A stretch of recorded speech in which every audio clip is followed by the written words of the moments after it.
All right, we are joined on the podium by Rice head coach Lindsay Edmonds, Malia Fisher, and Sussy Ngulefac. Coach, we'll start out with a comment from you about the game, and then we'll open it for questions. It's a hard one. It's a tough one.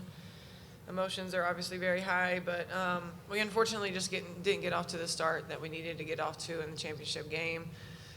Played a tremendous second half to get ourselves, back in the ball game, but unfortunately we just dug ourselves a little bit too much of a hole in the first half and didn't dictate like we should. So hats off to South Florida and Jose. He's an incredible coach, and they're very, very talented. Again, great team, and hats off to them. All right, anybody in here have a question, raise your hand, please. We'll get you a microphone. Right in the middle, Bo. Give us your name and affiliation. Yep. Bo Carter with Sports Page Dallas, Coach. Congratulations again on a great year. Just talk a little bit about being 7-1 here the last 2 years and what a great run it's been for your team. Yeah, it's been it's been an incredible run. Like I said, this one hurts and it stings, and no one ever wants to come in second place. So definitely disappointment. A lot of upset young ladies in the locker room, but no one expected us to be back in this place again this year. No one expected us to be here last year, and so I think it just speaks volumes for our culture and our program and who we are and what we're about and how we do things, and I'm proud of that. Joey? I'm Joey Johnson. I write for the USF Athletics. Coach, I just wondered if, obviously I know you probably known Jose on the coaching trail for a long time. He's been there 25 years at the same place. I know you have a lot of respect for what he's built there, and vice versa. What about, somebody like that's been around that long, continuing to achieve? We just don't see it very much in the coaching profession. What's your observation on them as an opponent in this conference and the consistency that they seem to have? Yeah, I mean, I've had bouts with Jose. Even when I was at NC State as an assistant, we competed.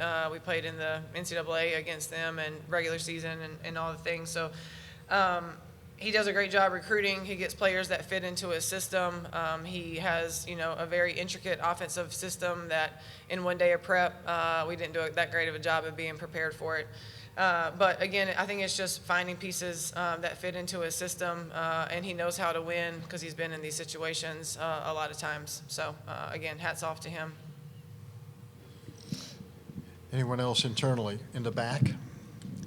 Donovan Bridgeforth, TXA and 24 News. I have two questions. Coach, I wanted to ask about the first half where you guys were 0 of 8 for 3, and that seemed to be the only difference in the game. You actually had about the same amount of field goals, and you guys just couldn't buy a bucket. And then my second question is for you two guys. In the beginning of the first half, you kind of carried the team, and then in the second half, once you put that Kobe mask on, you pretty much came in like that too. So if you guys could kind of answer those or give any light to what that was like. I mean, we definitely struggled from the three-point line tonight. That's not something that we've done since we've been here this week, and I don't know if it was legs or fatigue or what the case may be. I thought we got good looks. The shots just didn't fall. The first half, I really felt like it was just our defensive intensity that we were lacking in. But again, I thought we got good looks. They just didn't fall. Unfortunately for us, their shots did fall at a really high rate to start the game. Chuck, we have anybody? Oh, I'm sorry. I think in terms of the first half, sorry, my voice is gone, but I think it was just like kind of settled for the threes a little bit after we weren't hitting a few.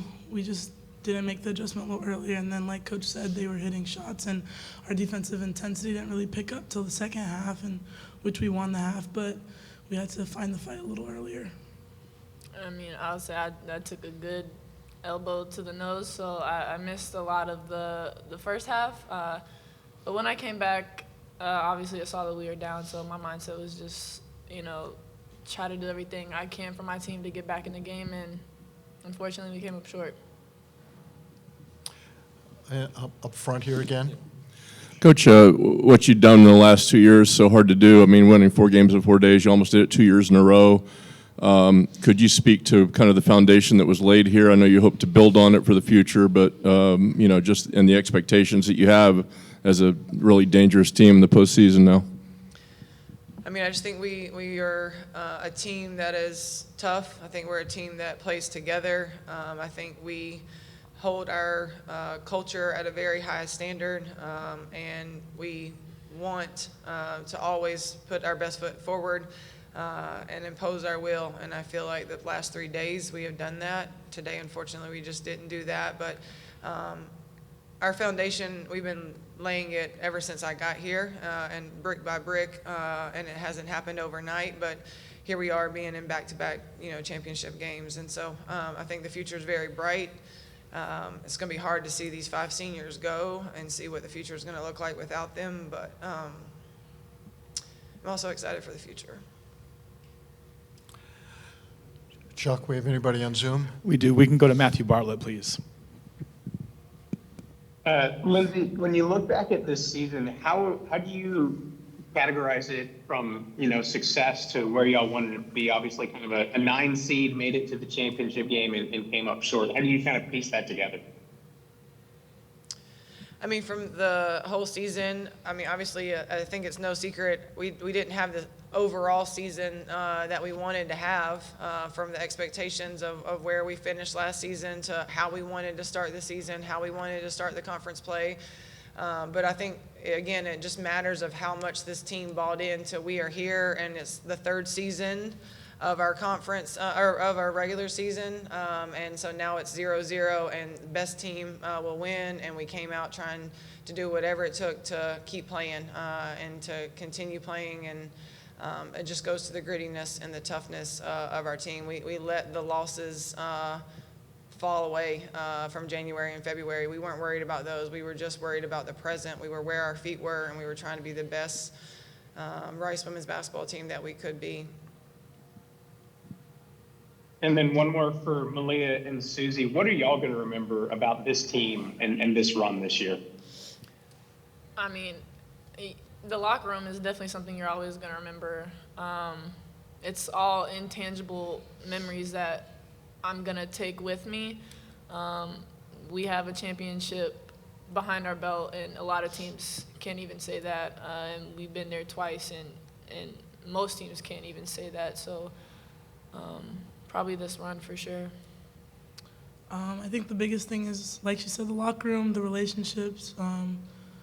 We built a family here, and that's what you're going to take away from it. Of course, like, today didn't go the way we wanted to, but like she said, we won last year, and that was special in itself because a lot of people counted us out, and just the camaraderie we have and the ability to buy in and fight together, and when our backs are against the wall, we show up, and we show up every time. We've done that time and time again. So I think just the toughness and the grit, you take that away, and you take away the relationships you've built with not only like my sisters as my teammates, but also the coaches. It's a family atmosphere that you don't get everywhere, and you don't take it for granted. So, like some people say, the sun will come up tomorrow, and we'll be fine. But the biggest thing we're leaving with is the relationships that we've built. Okay. Any other questions on the Zoom? Use the raise hand feature if so. Seeing none, Rice, thank you. Thank you. Coach, thank you. Players, thank you. And thank you to your SID, Anthony Roberts, for his help.